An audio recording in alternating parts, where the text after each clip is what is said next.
Hello, teachers. This video is going to show you how to copy content from one course to another. So let's say, for example, I have been building all of my content over the summer, and my PowerSchool course for next year has just become available on my dashboard.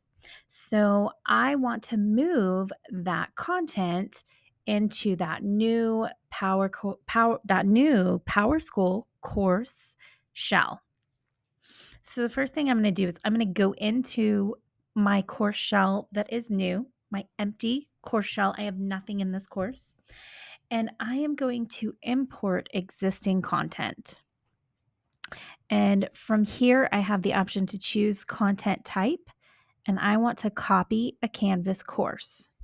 So now I need to start searching for my course type or my course name.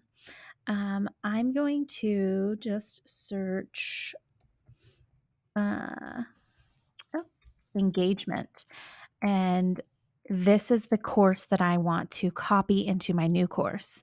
I have the option to select all content, or if there's just specific content, maybe a couple of modules that I want to import, I can select that option as well.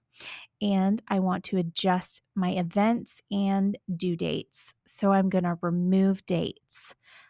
Otherwise, all of my old due dates from a previous semester or anything that I'd set previously are going to import as well.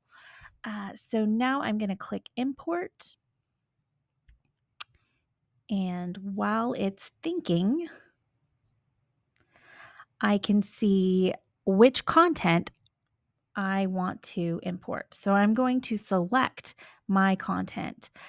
So I want to do, let's say I want to move 4 assignments and the 2 discussion topics, but I'm going to rebuild my modules.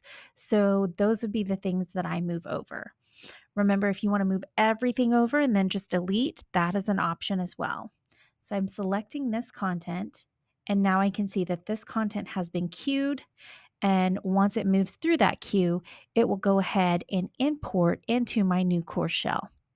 So I'm just going to check out that course shell to see if anything has happened yet. Still no modules, but do I have any of assignments? My assignments are there. So I can see that that content has imported. That is how you would import course content into a new course or copy your course content. And thank you for watching this video.